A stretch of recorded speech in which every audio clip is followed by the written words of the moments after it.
guys, welcome to episode 16 of my Imperium Magazine review series. I'm Morgan Dad, and today we'll be reviewing issue 16 of the Imperium Magazine, which to any of you who've been here before will come as little to no surprise. We've got a repeat. This week, basically. We've got more of the close combat intercessors. If I just reach forward, I can show you some of the ones I've already built. I've replaced some of the bits and pieces that don't come with the hammer, but I play Space Force. But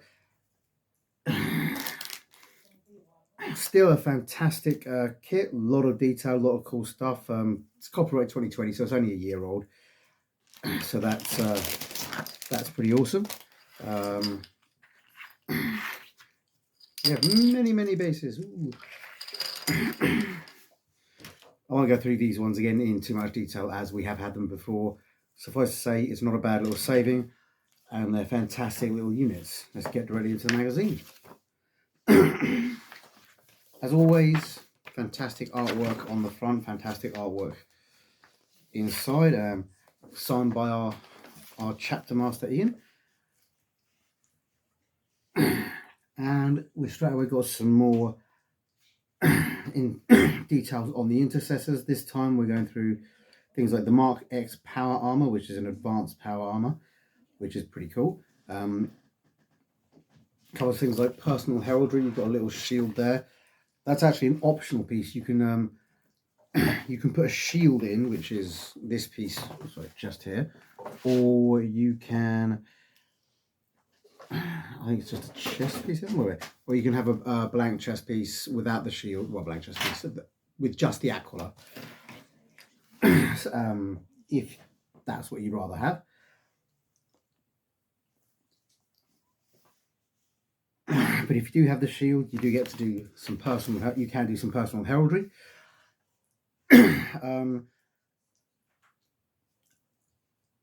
Marines are kind of halfway between a soldier and a warrior, so they tend to have elements of both, including personal heraldry and sort of uniformity. It covers things like grenade pouches, ammo pouches. It even gives you an indication of sergeant markings if you want to run them as sergeant, run one as a sergeant and have it as an ultramarine. I'm doing mine as a Space Wolf Successor chapter. I was doing Wolf Spears, but I fancy doing something else as well. So,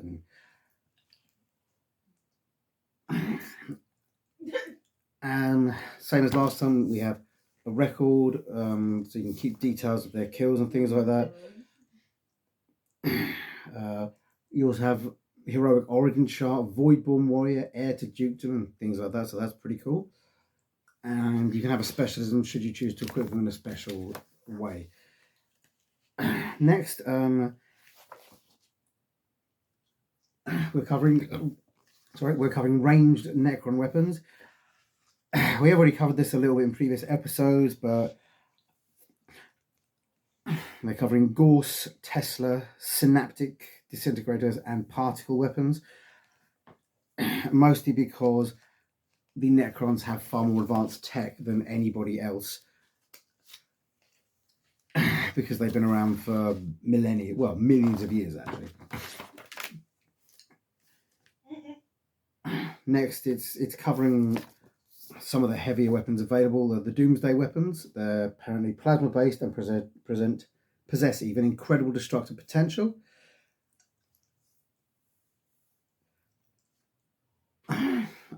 We've got, and frankly, you look at that Stilt Walker, it looks fantastic. Delicate but amazing. You've got emetic weapons. Long range weapons cause the victim's atoms to be swiftly and violently repelled from one another, basically form disintegration. You've got death rays, which is a classic sci-fi there. Heavy weapons commonly mounted on deep size, function by point immense amount of energy through focusing crystals, emitting a beam of searing light that cuts through targets, no matter how heavily armoured. Sounds a bit like a laser to me, but you know. And then they've got teleportation weapons. Some Necron structures and vehicles possess teleportation devices through which robotic armies can march into battle. Necrons do have more classic troop transports that literally pick up and move troops.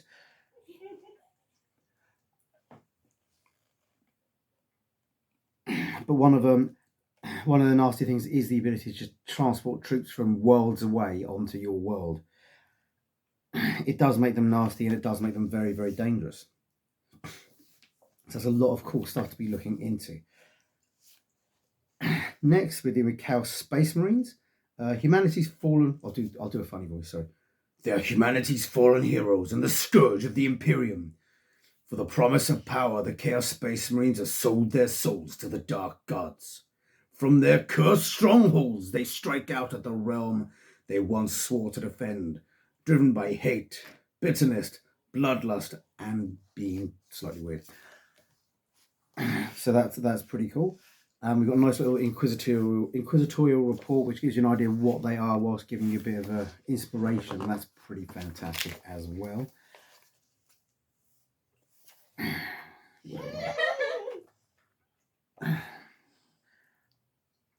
My wife and daughter are amused. I don't know why. Next, further inquisitorial reports from the Ordo Malleus.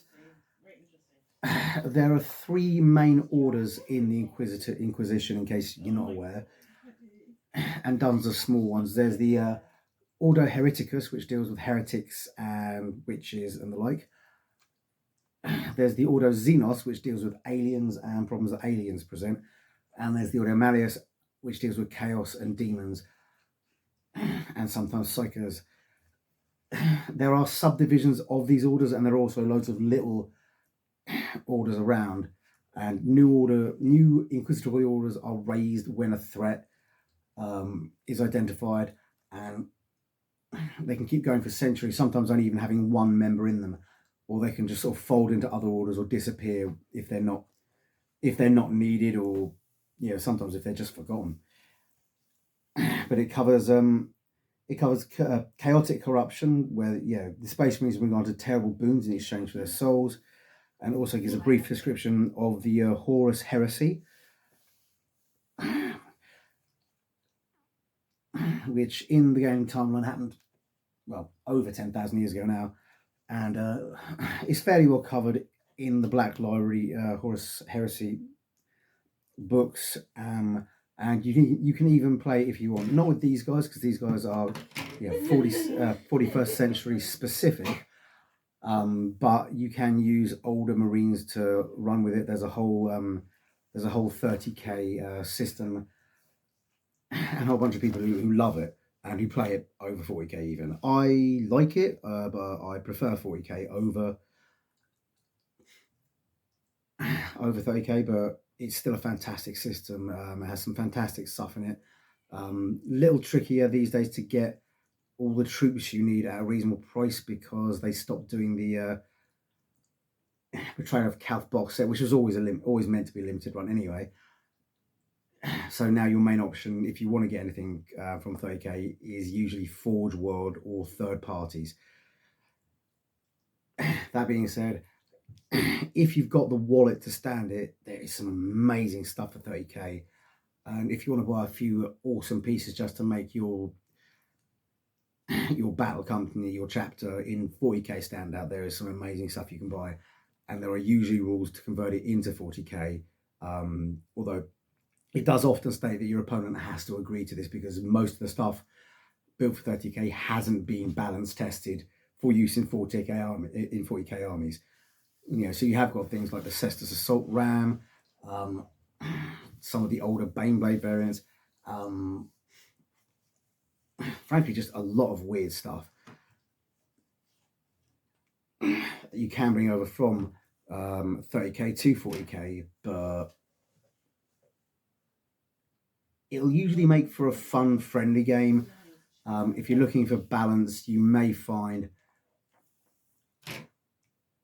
it a little trickier, because some of these weapons are meant to be absurd doomsday weapons in 30k, and so the other side will have access to absurd doomsday weapons as well. So you might want to work with whoever you're playing to make sure you achieve a reasonable game balance. Onwards, we've got again instructions on how to build the intercessors. although in all fairness, having built them, they are actually reasonably straightforward. I didn't need to use the instructions. It can be worth casting an eye over them anyway. And then we've got some instructions on painting these bad boys.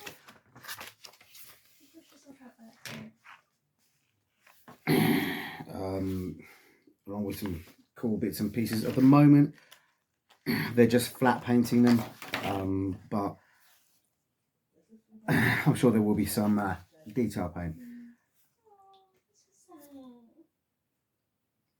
Working on highlights and washes at a later point. Next, we've got some new rules. Working on height and distance and how you measure and how you calculate it, with vertical ranges and that, and also working on unit coherency. You've got to be within 5 inches of them, and within height wise, and within 2 inches of them width wise.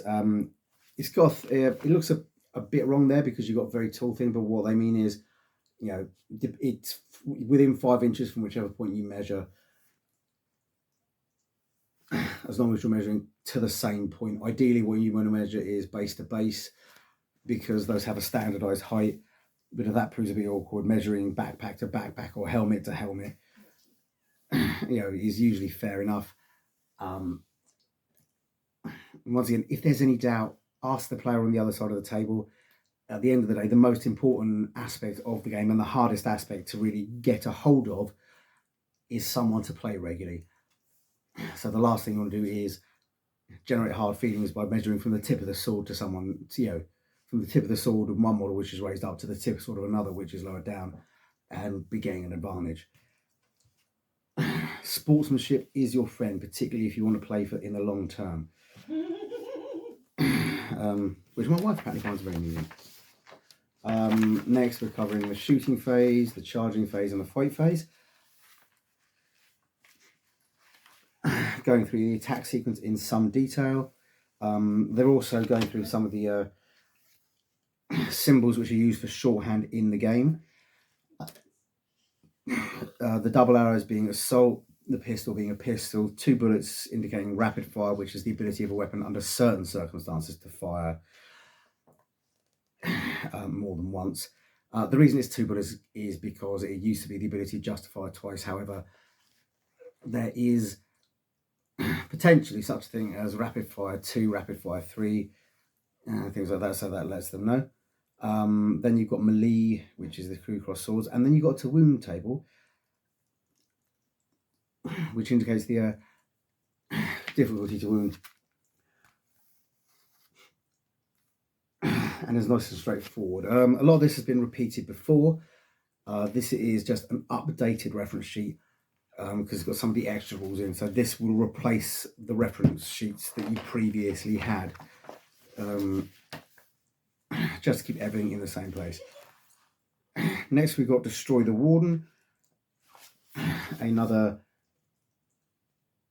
fairly solid playthrough there, with a decent setup using the terrain and bits and pieces that you already have, and the big orange board. As you can see, we're going through the various stages as we usually do, and we've got that there. How to win the game. Keep playing by going back to Necron's turn 1, following instructions. The Space Marine player wins if the War Warden is destroyed before the end of the Necron player's 3rd turn. So that's nice. Having stuff that has turn limits can really change the nature of the game, because it stops you employing certain tactics, and it stops you sort of like being cautious. You have to get in there. Then it's rematch qualifications. It just states swap sides. It doesn't give you any additional troops to use, possibly because it Destroy the Warden is very specific. We've got the standard inside of Expect. Actually, I just got over that one a bit fast, but yeah, that one does actually deserve to be remembered because it has the best advice in the entire magazine, which is get down to your local Warhammer store, get down to your friendly local gaming store. That's where the fun is. That's where the action to be had. That's where the players are. Look at the community, see what the community is saying. If there are problems, or potential problems coming up with armies in terms of strength and balancing that might affect the fun you have in a game. It will usually be flagged in the community beforehand,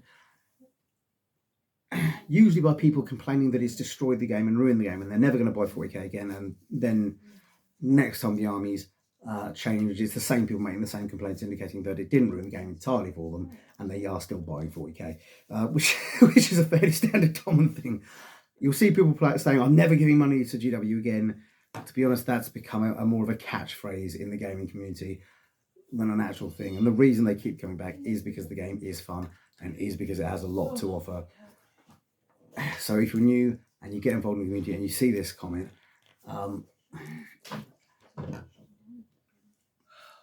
don't be disheartened. There's plenty of people still playing, and that number is always on the increase and has been since the 1980s when they started. I don't think I've ever seen anybody quit 40k that hasn't come back to 40k, and that's just because it is really cool. But they can be good indicators of, okay, this might be a bit of a problem, this might be something which throws out the game balance, because GW's GW's rule writers and their play testers are only human. They don't always get it right, and it is often worth looking at what the imbalances are and thinking, well, how would I balance that? How could I balance that? And if an opponent is bringing something that is supposedly broken, you can actually sort of say to them, well, hang about, is that broken? I mean, how are we going to make sure that this isn't a pants game for me? And some players will assure you it's not broken, or assure you the way they're going to play it isn't going to be the broken way. Other players, if they find something ruins the game for their opponent, will often stop playing it or offer to power it down a little bit, just because what 90% of gamers are after is fun, not just destroying the enemy. You will get that 10% of dickheads, but you get that everywhere. And if you're in your local gaming store and you're in your local gaming club and you make it clear that you want to play for fun, most people will not be dickheads to you and will guide you away from the dickheads. They like that. He wants to run tournament lists against as many people as possible, so that might not be a fun matchup for you. Whereas this guy's completely awful. You'll beat him easily. That'll be fun. I mean, that is that is to my mind the biggest part of the community is the gaming clubs. If you get a chance to go to a local gaming club, do get down there, do dig in, because these are the guys that are going to be the backbone of the community, and these are the guys that are going to do their best to ensure their hobby has fun and keeps gamers. And it's where the enjoyment really can be at. And if they're not at your local gaming store, they'll be somewhere close by, and your local gaming store will know when and where they are. Or they're not a very good local gaming store. Then of course you've got the exploration, which is just, buy our other products, which is also good as well. As stated before, I am on for value-added content. A prime example is most Black Library releases books for 40k. Most of those books are actually pretty good by themselves, but the fact that they enhance the game that you're already playing is brilliant as well. It all sort of ties in and really brings the hobby to the front. Okay, so we've got the back page. Next week we have more armored containers. We've already had some of those, but these are good. They're solid pieces of scenery.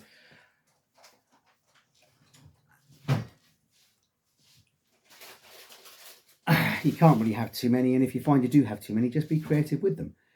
Following that, we've got a Necron Technomancer.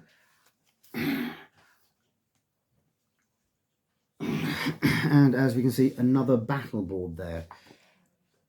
So that's something to look forward to in issue 18. Yeah, we got in 17 it's Munitorum armored containers, Necron Dynasties fold out, which is one of those nice little hole punch fold outs which we can just use to keep us a library, if you will, of basic background, and new psychic phase, which I'm looking forward to. Issue 18 gives us Necron Technomancer, Discover the Drukhari. For those of you who are older players, the Drukhari is the Dark Elder.